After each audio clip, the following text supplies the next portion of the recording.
ക്രിസ്തുവിനോട് ചേരുവാൻ സ്നാനമേറ്റിരിക്കുന്ന നിങ്ങൾ എല്ലാവരും ക്രിസ്തുവിനോട് ചേരുവാൻ സ്നാനമേറ്റിരിക്കുന്ന നിങ്ങൾ എല്ലാവരും ക്രിസ്തുവിനെ ധരിച്ചിരിക്കുന്നു. അതിൽ യഹൂദനും യവനനും യഹൂദൻ യവനനെന്നില്ല, ദാസനെന്നും സ്വതന്ത്രനെന്നുമില്ല, ആണും പെണ്ണും എന്നില്ല, ആണെന്നില്ല പെണ്ണെന്നില്ല. നിങ്ങൾ എല്ലാവരും ക്രിസ്തു യേശുവിൽ ഒന്നത്രേ. നിങ്ങൾ ക്രിസ്തു യേശുവിൽ ഒന്നത്രേ. കൈകളെ തട്ടി ദൈവത്തെ സ്തുതിക്കാം.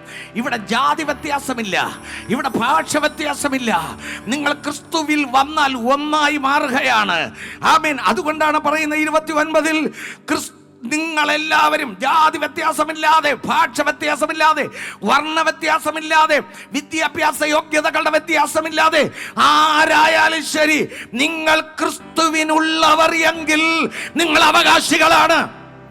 കൈകളെ തട്ടി വന്ന് സ്തോത്രം ചെയ്യാം. അതിനൊരു ഉത്തമ ഉദാഹരണമാണ് ഒരു രാജാവ്.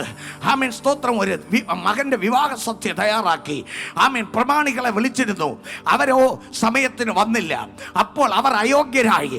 അപ്പോൾ രാജാവ് പറഞ്ഞു, ആമേൻ തെരുക്കളിൽ പോകുക, കുരുടർ, മുടന്തർ, അംഗഹീനർ എല്ലാവരെയും വിളിച്ചു കൊണ്ടുവന്ന് ആമേൻ പന്തിഭോജനത്തിന് ആമേൻ സ്തോത്രം പന്തലിനെ നിറയ്ക്കാൻ പറഞ്ഞു. ആമേൻ. അവർ പോയി.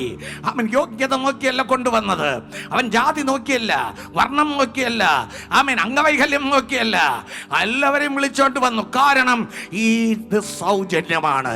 കല്യാണ വസ്ത്രവും സൗജന്യമാണ്. ഹല്ലേലൂയ. നിങ്ങൾ 1000 ആയിരുന്നാലും ശരി, ആ വിളി കേട്ട് വന്നാൽ നിങ്ങൾ ഭാഗ്യശാലികൾ. കൈകളെ തട്ടി ദൈവത്തെ സ്തുതിക്കാം. ഭാഗ്യശാലികൾ. എനിക്ക് സ്വത്തുണ്ട്, എനിക്ക് സുഖമുണ്ട്, എനിക്ക് വീടുണ്ട്, എനിക്ക് കാറുണ്ട്, എനിക്ക് ഉന്നത വിദ്യാഭ്യാസമുണ്ട്, എനിക്ക് നല്ല വരുമാനമുണ്ട്, എനിക്ക് നല്ല ജോലിയുണ്ട് എന്ന് പറഞ്ഞ് വിളിയെ അവഗണിച്ചാൽ നീ നിർഭാഗ്യവാൻ, നീ തള്ളപ്പെടും.